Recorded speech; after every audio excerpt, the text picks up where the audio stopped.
Estamos en vivo hasta las 12 del mediodía. Ahora vamos a estar hablando un poco del presente de la educación en la República Argentina.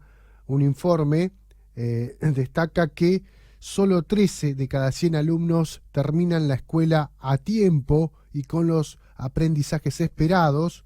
Solo el 13% de los estudiantes que comenzaron primer grado en 2011 llegaron al último año escolar en el tiempo esperado y con niveles satisfactorios de lengua y matemática.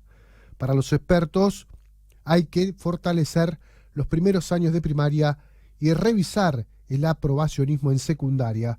En comunicación con nosotros está Nicolás Fernández Miranda, docente universitario, especialista en técnicas de estudios, vía Zoom, formato Zoom. ¿Qué tal, Nico? ¿Cómo estás? Buen día. Facundo Quiroga te saluda. Buen día, Facu, ¿cómo estás? Gracias por estar ahí. Bueno, ¿qué mirada tenés sobre este estudio que se hizo? 13 de cada 100 alumnos terminan la escuela en tiempo y forma. Bueno, obviamente una mirada preocupante porque más que criticar lo que se hizo, lo que se vino haciendo, creo que es momento de preguntarnos, bueno, ¿y ahora qué hacemos? Mm, Viste que siempre se utiliza mucho el cuento de que una persona viajaba al futuro y se asustaba en todos lados, menos en una escuela, porque se seguía haciendo lo mismo que hace 300 años. sí. Bueno, llegó el momento, la evidencia empírica está, de decir, bueno, ¿cómo estamos enseñando y si estamos enseñando de la misma forma que el cerebro aprende? Mm, Porque estos resultados de que los chicos no sepan matemática, por ejemplo, son una clara evidencia de eso. Y con matemática es el ejemplo perfecto. Porque a quién no le pasó que todos empezamos la escuela y la universidad ya odiando matemáticas sin haberla ni siquiera cursado. Ya nacemos con el chip de que matemática es difícil. Y esto tiene un porqué, porque venimos condicionados en que estudiar es aburrido, estudiar es difícil, matemática es difícil. Le trasladamos esa preocupación a los alumnos y a los alumnos les va como les va. Tenemos que por ahí empezar a pensar, ¿qué estamos haciendo nosotros los docentes que hace que el alumno no apruebe? También, obviamente, no hay que sería utópico pensar que los chicos se están esforzando o están haciendo todo bien. También hay que revalorizar la cultura de lo valioso que es sentarse a estudiar, no solo aprobar por aprobar. mm. Y hay un montón de cosas que podemos hacer, tipo a cortísimo plazo, para que esto suceda. Pues sabés que hay un estudio muy interesante que nos dice cómo funciona el ritmo circadiano en cada uno de nosotros. Claro. El ritmo circadiano es otra forma de decir el reloj interno que tenemos nosotros. Mm, Viste que cualquiera que tiene hijos adolescentes nota que entre los 10 y los 18 años se levantan más tarde, se sí. acuestan más tarde, y les cuesta mucho ir al colegio a la mañana. Bueno, esto es porque el ritmo circadiano, biológicamente hablando, no es que sean vagos, está desfasado a una hora en los adolescentes. Ya está comprobadísimo que si hay muchos estudios en Europa que si nosotros haríamos que la escuela empiece una hora más tarde, los resultados cognitivos serían mejores. No porque sean vagos o no vagos, sino porque el cerebro en ese momento está mucho más predispuesto a recibir información. Y podríamos hablar de un montón de técnicas para cómo podemos hacer que los chicos aprendan más rápido. También otra súper importante es, viste que todos cuando estamos en la escuela nos evalúan y nos ponen una nota, Mm, 6 7 8. sí. Esa nota es un tipo de evaluación que a los docentes nos sirve mucho, porque después es re fácil saber quién sabe y quién no sabe respecto a la nota. Pero es también uno de los grandes problemas de la educación, porque que vos tengas un 6 o un 10 no implica necesariamente que sabés. Supongamos que estás estudiando historia, y yo te Claro. pregunto cuándo nació San Martín, y vos justo ese dato lo sabés. Pero yo te digo, che, ¿cuál es la influencia de San Martín en la actualidad? Mm, Lo importante es que sepas la influencia, no que te sepas de memoria un dato. claro. ¿Cómo nosotros podemos hacer como docentes para empezar a cambiar estos resultados que son los que ya venimos? Eso es una A mí, por cuestión bien de espíritu pedagógico, ejemplo, ¿no? Nico, es más ir a la raíz pedagógica y al método en el que se está enseñando. a mí, yo no soy docente en pedagogía universitaria, pero me gusta más que la raíz pedagógica, la raíz científica. Es Bien. decir, la neurociencia. ¿Qué dice sobre cómo aprende nuestro cerebro? Es como si, por ejemplo, que ponerle que queremos ser deportistas, Mm, iríamos con un preparador físico que te dice, por ejemplo, para correr una maratón, tu cuerpo tiene que tener ABC. Sí. Para aprender, le deberíamos preguntar a un neurocientífico, bueno, ¿qué necesita el cerebro para aprender? ¿Necesita estrés? ¿Necesita risas? ¿Necesita humor? ¿Qué necesita? Y hagamos eso. Mm. Porque desde una manera no crítica, porque tampoco me gusta subirme al pedestal de decir, bueno, se está haciendo todo mal, porque todos venimos haciendo lo que venimos haciendo, siempre hay espacios de mejora.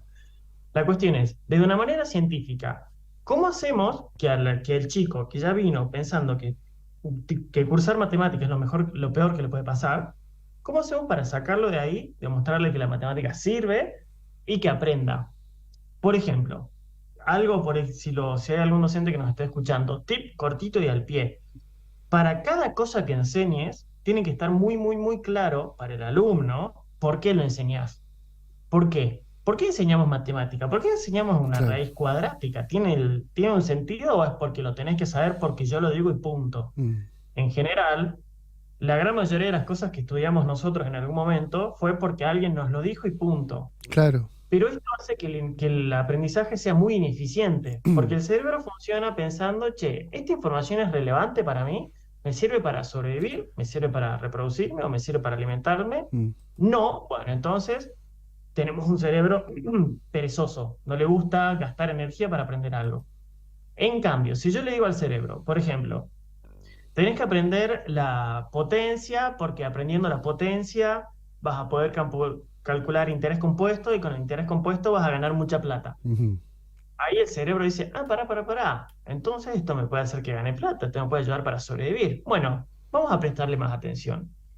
No es solo, y recalco la palabra solo, una cuestión de esfuerzo de los alumnos o no. También hay toda una charla que deberíamos estar teniendo de, che, por qué la escuela ya no es interesante para nadie? Bueno, por ahí es decir mucho, ¿no? Que no es interesante, pero ¿por qué la escuela no es tan atractiva para los alumnos? ¿Qué pasa? Que ahora son 13 de cada 100 que se reciben en el tiempo y forma, antes Sí. eran muchos más. ¿Cuáles Sí. son los motivos que hicieron que eso decaiga?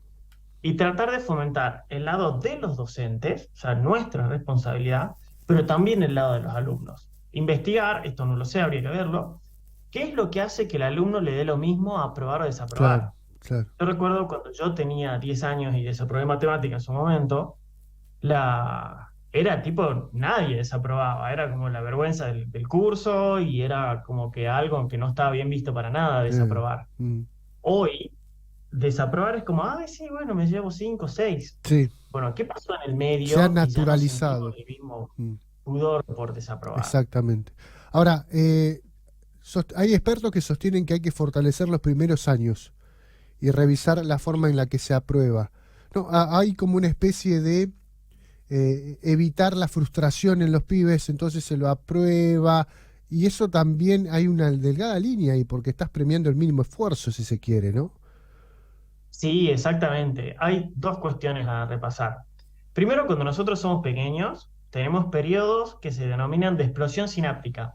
Quiere decir que el cerebro está al palo. Mm. Está diciendo, bueno, che, ¿qué aprendo? Vamos a aprender Sí, rápido. los primeros Por años, eso, en esos años, claro.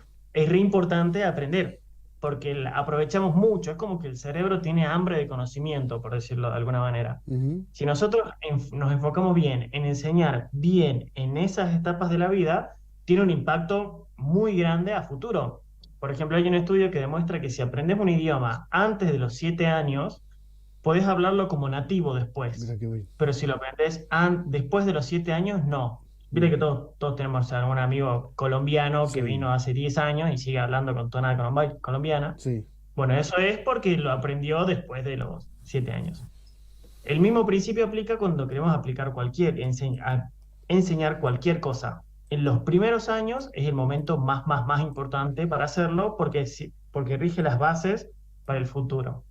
Y después sobre el aprobacionismo, no soy experto en el tema, pero sucede lo siguiente. Por un lado, la nota numérica es administrativamente muy buena, porque te sirve para sacar estadísticas, te sirve para cargar notas, te sirve para saber quién desaprobó, quién no desaprobó, te da un montón de datos, Mm.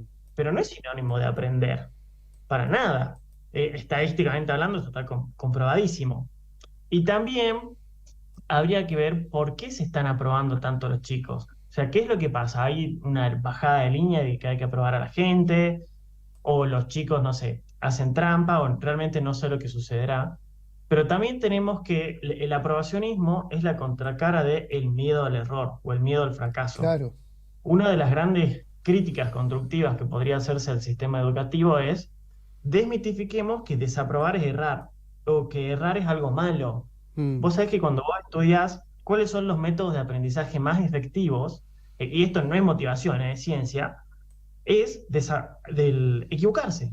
Cuando vos te equivocás haciendo algo, lo recontra aprendés. ¿A sí, quién, por ejemplo, no sé, no se le quemó una milanesa en el horno porque se fue a dormir? tal Y hoy cual, sí. decimos, "Che, no me tengo que ir a dormir si dejo la milanesa en el horno". ¿Por qué? Lo aprendí porque me equivoqué. Mm. Y en cambio, todos lo sufrimos a esto. El sistema educativo toma el desaprobar como un sinónimo de no, Sí, sos un lo fracasado, has eso está mal. estigmatizado, totalmente. Sí, sí. Tenemos que decirle a los chicos, bueno, mira, desaprobaste, todo bien, sigamos aprendiendo, hagamos, hay otra, la contracara también, algo que se puede hacer en los colegios es tener etapas de evaluación formativa. Es decir, en general vos entrás en marzo y en junio tenés una prueba. Es decir, no, vos entraste en marzo, al mes tengamos una prueba, veamos qué viene bien, qué viene mal, Claro. al otro mes tengamos otra, veamos qué viene bien, qué viene mal. En lugar de decir, che, yo durante 2 o 3 días te voy a tomar exámenes para ver todo lo que aprendiste en el cuatrimestre o en el semestre, vamos viéndolo de a poquito. Mm, De esta manera está garantizadísimo que el aprendizaje es mucho más consolidado y por otro lado, desmitificamos el tema de equivocarse o de errarse o, entre comillas, ser fracasados.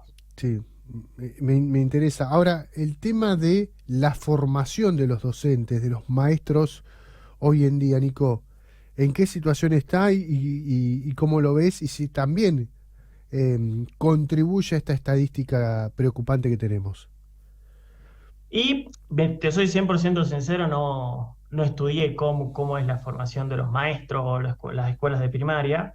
Sí, por mi rol en este mundo, te podría decir sin dudas que, como dice un autor francés, tenemos que trazar un puente entre, che, y el cerebro cómo aprende y nosotros cómo estamos enseñando. Porque por ahí se siguen con hay mucha pedagogía, pero veo que por ahí no hay tanta neurociencia. Y bueno, obviamente yo soy del palo de la neurociencia, soy Claro, más fan de la neurociencia, pero veo que por ahí yo te toco, soy 100% sincero, te toco estos temas de oído por chismes de pasillo, digamos.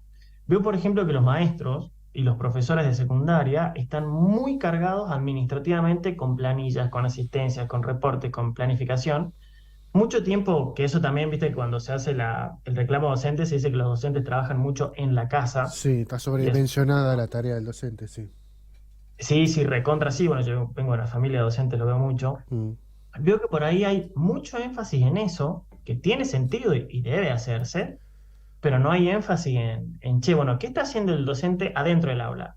¿Qué recursos le estamos dando al docente para que él tenga adentro del aula? claro, No tanto administrativo, sino dejarlo ser, entre comillas. Creo que sin duda, y esto está también, está sucediendo, ¿no? Viste que yo te digo que hay que incluir la ciencia, la neurociencia en el aula. Esto no es una utopía, esto ya está sucediendo. Yo estuve en varios congresos hace poco tiempo en sí, el cual estaba lleno de docentes con muchísimas ganas de aprender. bien, Pero como todo, bueno, es un proceso. Lo que sí estaría bueno empezar a ver los resultados de este proceso en las pruebas PISA, por ejemplo. bien. Ahora, sobre lo que se puede venir en la Argentina de acuerdo a un proyecto político u otro en un año electoral en donde las propuestas educativas aparecen y se hablan de vouchers, ¿no? Vouchers para la escuela, arancelización de la universidad. ¿Aporta o no aporta ese proyecto político, Nico, de acuerdo a tu mirada? No, mira, de acuerdo a mi mirada, si aporta o no aporta, no lo sé, no lo estudié. Lo que sí puedo decir que en toda ecuación está bueno discutirlo. Por ahí dije, no sé si estará bien o estará mal, pero el solo hecho de que podamos debatirlo y decir por qué está bien o por qué está mal es un buen paso. Yo obviamente estoy a recontra a favor de la educación pública. Yo salí de las 3 instancias educativas en las que estuve fueron 100% públicas, Ujú, pero sin embargo hay espacios de mejora. No, si ese sirve o no sirve, realmente no lo sé. Si soy sincero, no me atrae demasiado, habría que estudiarlo. ajá, Pero por ahí podríamos aprovechar este cambio no para hacer un cambio tipo este posible cambio político, entre comillas, porque Sí, hay que ver también qué va a pasar, bien.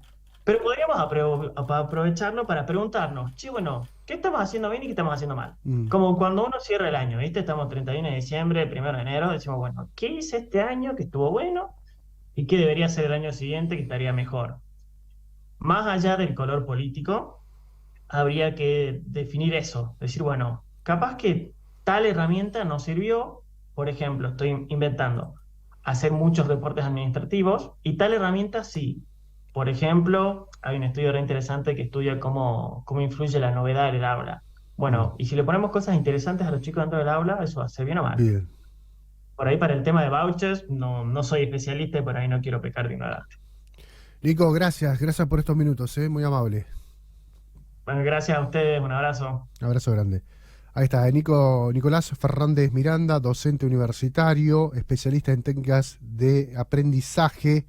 Estuvo aquí hablando sobre este estudio, esta estadística preocupante en que en educación de la Argentina solo 13 de cada alumnos terminan la escuela a tiempo y con los aprendizajes esperados.